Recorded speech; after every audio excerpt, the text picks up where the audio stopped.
need to be always ready.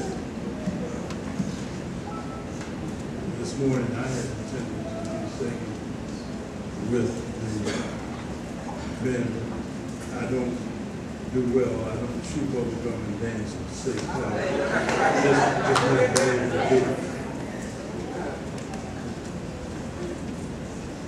So we find ourselves here this morning standing in the stead for our pastor. I really want you to continue to pray fervently for our pastor. Pray for his wife. Then I want to ask this congregation not to falter. Continue to follow the directives of your pastor. He's not here physically. He's given the marching order. We're going to follow him. We're going to get victory. Because God said, claim it, name it, claim it, the victory shall be ours.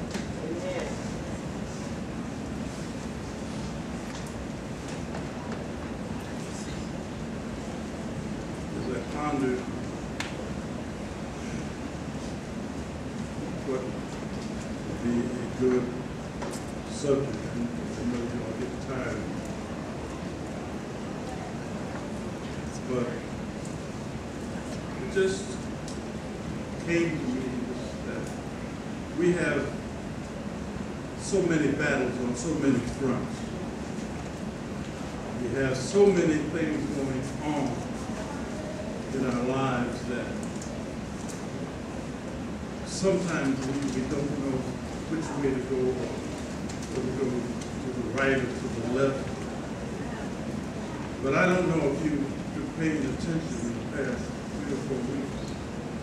As we leave worship, I've been telling you to put on the whole armor of God. And while we have all these battles going around us, situations that we find ourselves in the courtroom now with the death of Sandra Blair, I believe that we need to suit up for battle. So I've chosen this scripture, Ephesians 6:14-18. Once again, stand therefore, having your loins girded about you with truth, having on the breastplate of righteousness, and your feet shod with the preparation of the gospel of peace. Above all, taking the shield of faith, wherewith ye shall be able to quench all the fiery darts of the wicked.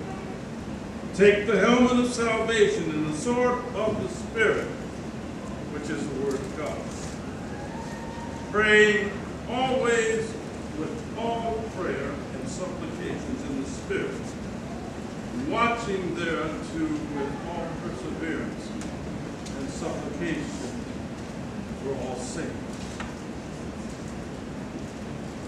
Let us pray. Our Father and our God, we once again come before this congregation. We call upon you to just fill our cup. Fill it up. Then let the words of my mouth, meditation of my heart, be acceptable in thy sight. For yes, Lord, you are my rock. You are my redeemer. Suiting up for that. Have you ever noticed how a soldier's uniform has evolved with each war? If you remember in World War II, soldiers wore khaki or green fatigue. In the Korean War and the Vietnam War, the soldiers wore green camouflage fatigue. Then in Desert Storm, soldiers in Kuwait wore a distinct fatigue of stone-colored camouflage. And now in the war of Iraq, Afghanistan, and in this age of ISIS, soldiers are wearing an artistic splash of beige and olive green. Well, the uniforms have evolved for several reasons. The most obvious, of course, is climate. The fabrics are designed to keep a soldier cool or warm, depending upon the temperatures in what's called the arena or the war zone. The second reason for the evolution of soldiers' uniform may not be so obvious. The uniform has to aid the soldier in preventing his detection in enemy territory. In other words, the uniform provides camouflage from the enemy. You really wouldn't wear a dark green uniform in the desert sands of Iraq because it would make you an easy target. Camouflage provides you a measure of cover. Now, with the evolution of war tactics also came the necessity to improve the armor that the soldiers use.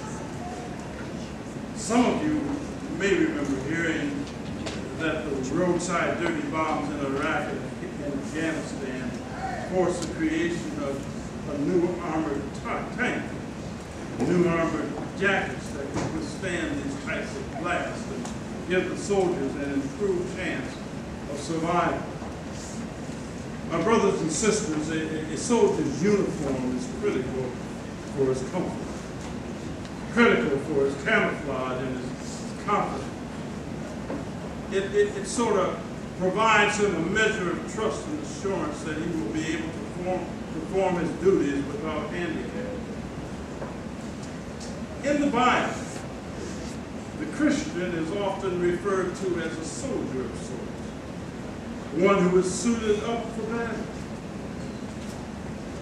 I recall the prophet Isaiah referred to our Christian confidence when he penned that no weapon formed against us shall prosper. The Apostle Paul encouraged Timothy to endure hardness, or what I like to refer to as trouble in the trenches, like a good soldier.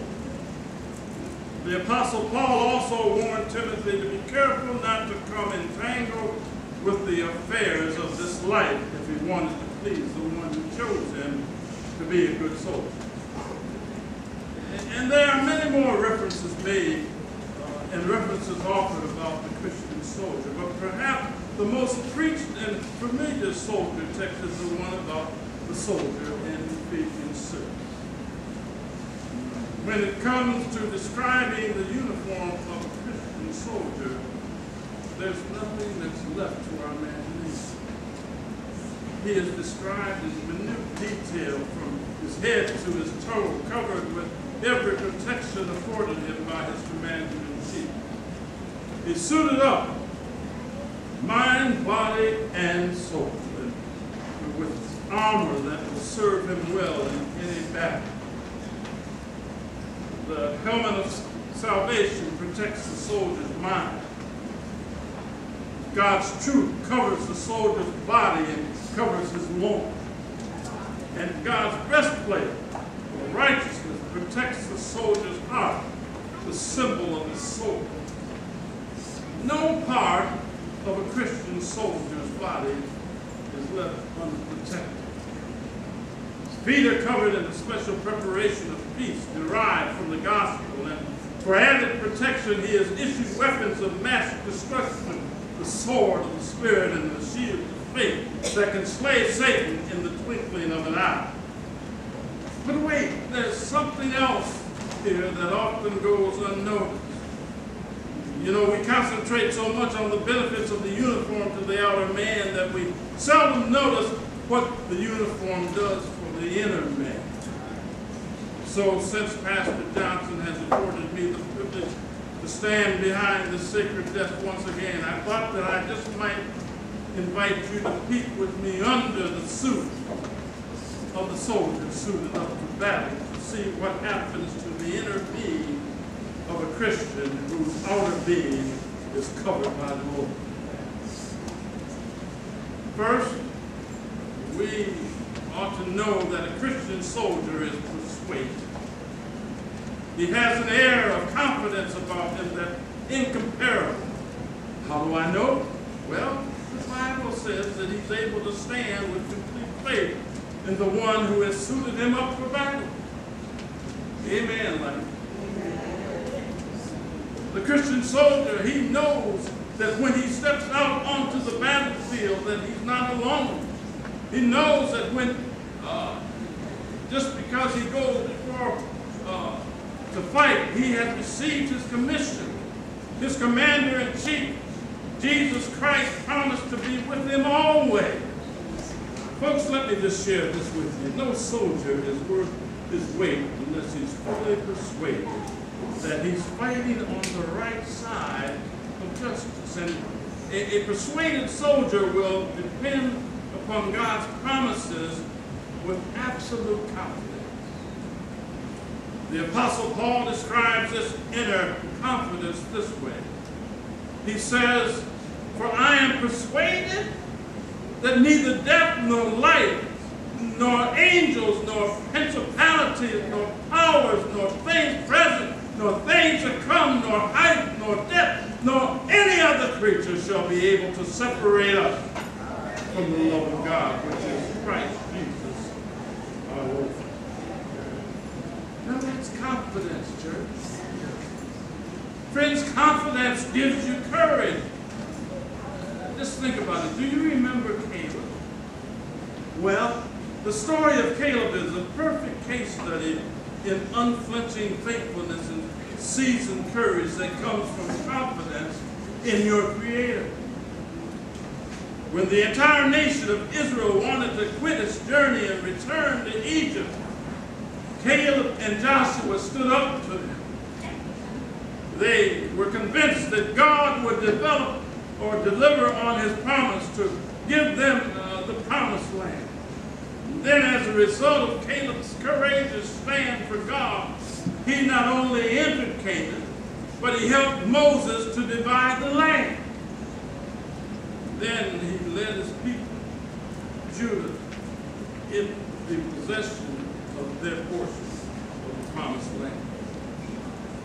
And you know what? God seemed to prolong Caleb's life as a reminder to a younger generation that he fulfills his word.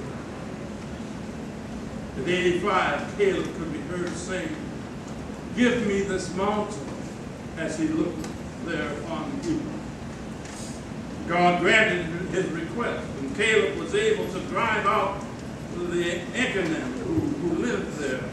And it was the exact opposite response to the timidness shown by Caleb's peers. Years earlier at Kadesh, when they were frightened by the tales of giants in the land. I want you to know this, though. But folks, a good soldier has to be persuaded that when he stands, his Creator stands with him. And not only is a Christian soldier persuaded, but secondly, he is prepared. He doesn't fear the enemy because he has been well equipped and primed for duty. He has graduated from basic training with honors and has studied to show himself approved under God by rightly dividing the word of truth. And he knows that there is a crown of righteousness awaiting him one day.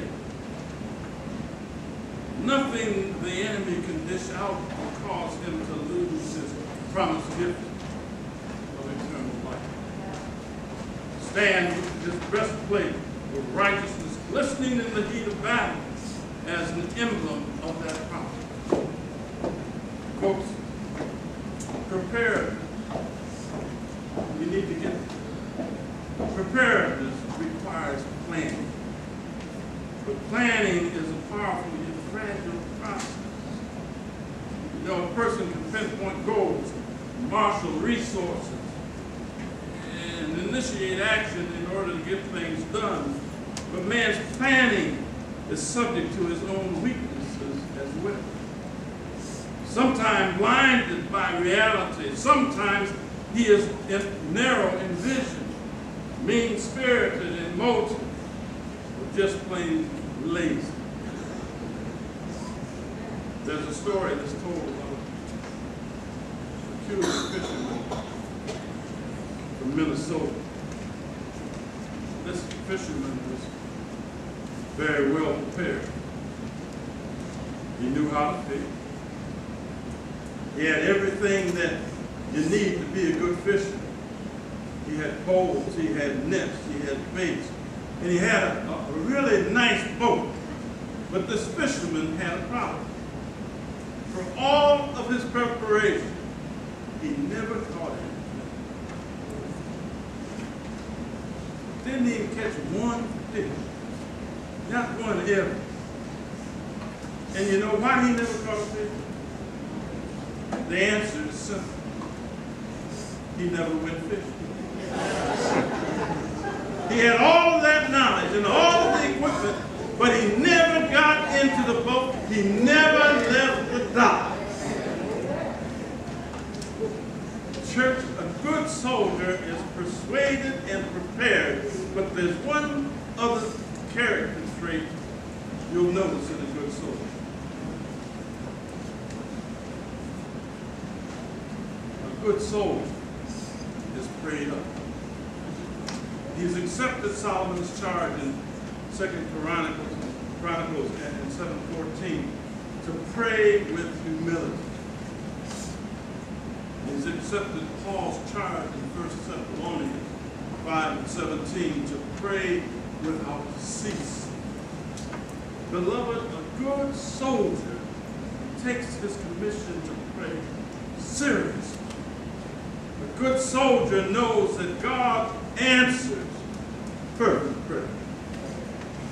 Take Daniel, for instance. Daniel prayed for the release of his people from captivity. And in Daniel 9:24-25, we find that the angel Gabriel delivered God's answer.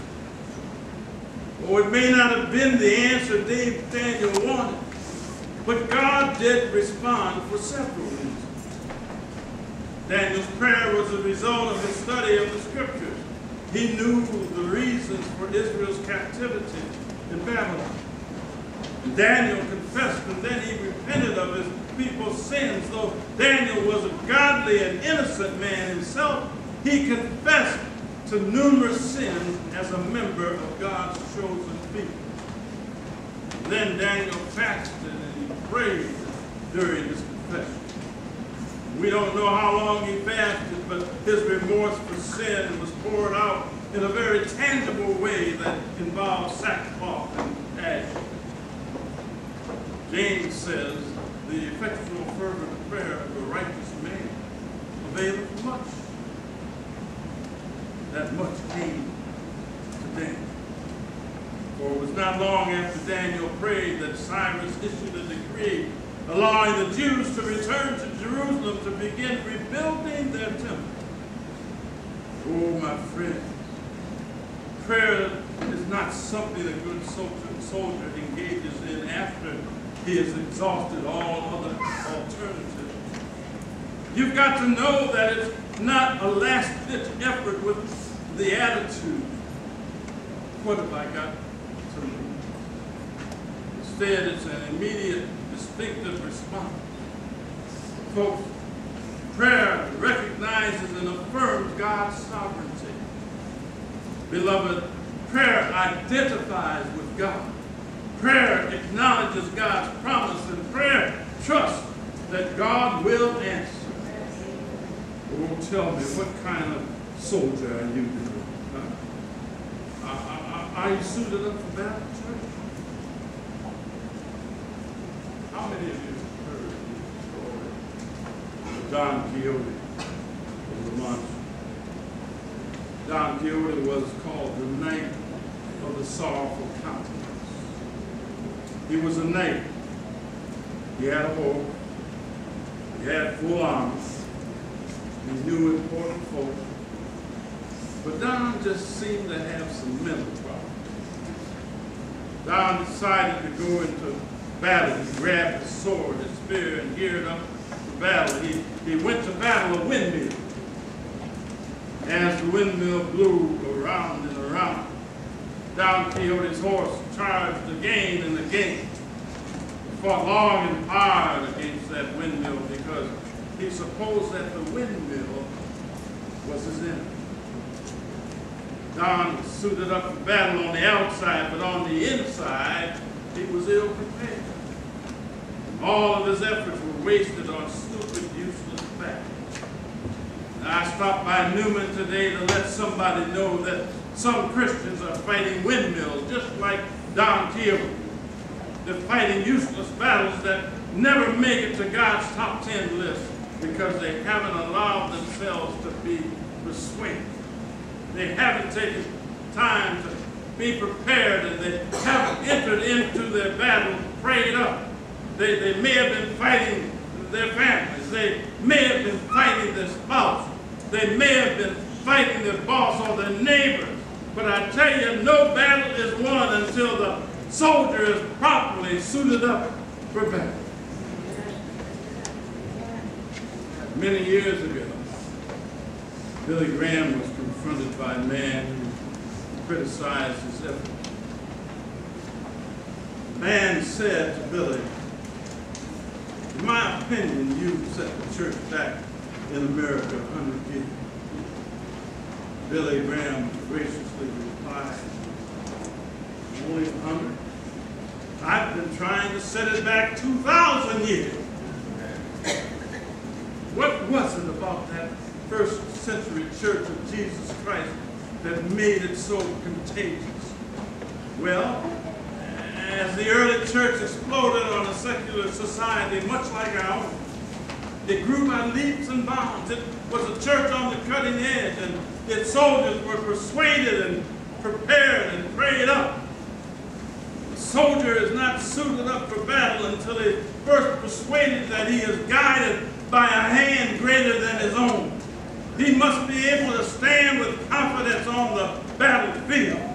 A soldier is not suited up for battle until he is first prepared by the weapons of his warfare, the shield of faith and the sword of the Spirit. A soldier is not suited up for battle until he's prayed up and focused on constant prayer and supplication first.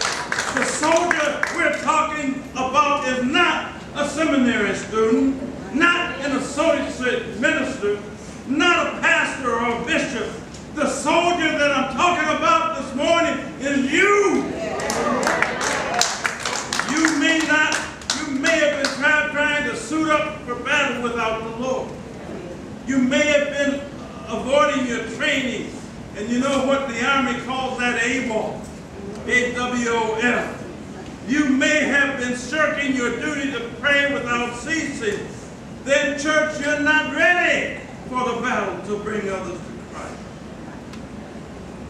Tell me now, seriously, are you persuaded that your leader, talking about God, is with you in battle?